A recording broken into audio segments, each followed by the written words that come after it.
Hi everyone! Welcome to my channel. Kamusta naman po kayo? Sana ay okay kayo ngayong araw na ito. And for today's video ay magluluto tayo ng adobong pusit.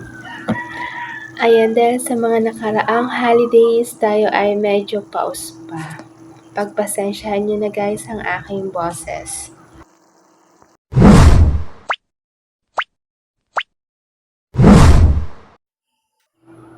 Ayan, umpisahan na natin ang pagluto. Ayan, may mantika na sa ating kawali at naglagay na din tayo ng hiniwang luya.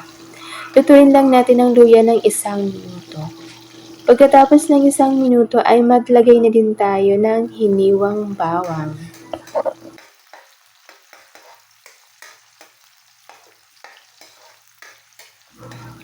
At maglagay na rin tayo ng hiniwang sibuyas. Lutuin lamang natin yan ng 1 minuto or hanggang sa lumambot na ang sibuyas at bawang.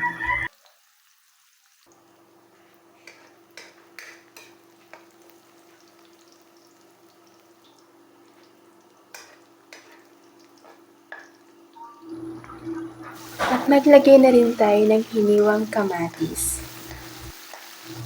Ang paglalagay ng kamatis ay optional lamang. Pwede rin na walang kamatis. Pero para sa akin ay mas masarap kapag may kamatis.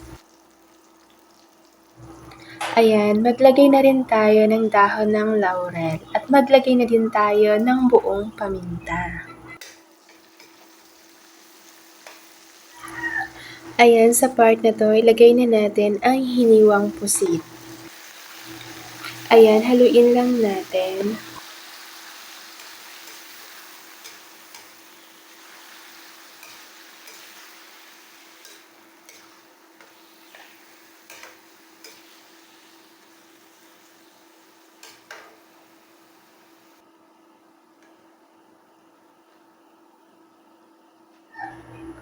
Ayan, lagyan na natin ito ng vinegar.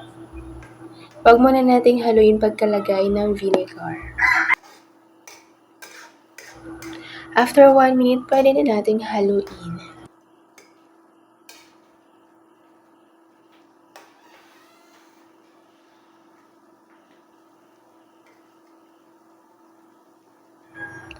Ayan, maglagay na rin tayo ng soy sauce. Ayan, dagdagan pa natin ng toyo kapag kulang pa at haluin natin ito.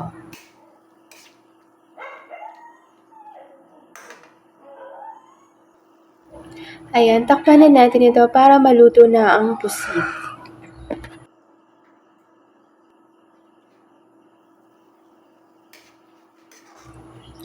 Ayan, pagkatapos ng ilang minuto, haluin natin ito.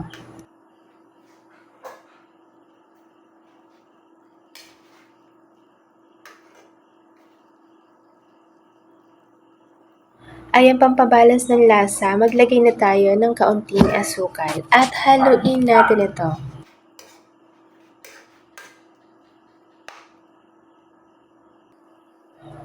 Ayan, takpan natin ito ng 2 minuto lamang.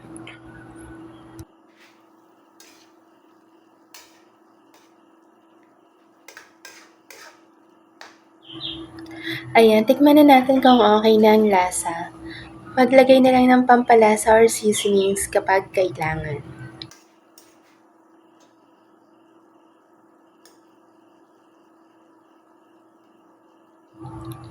Ayan, tapos na tayong magluto, i-off na natin ang apoy at i-serve na natin ito habang mainit pa with rice.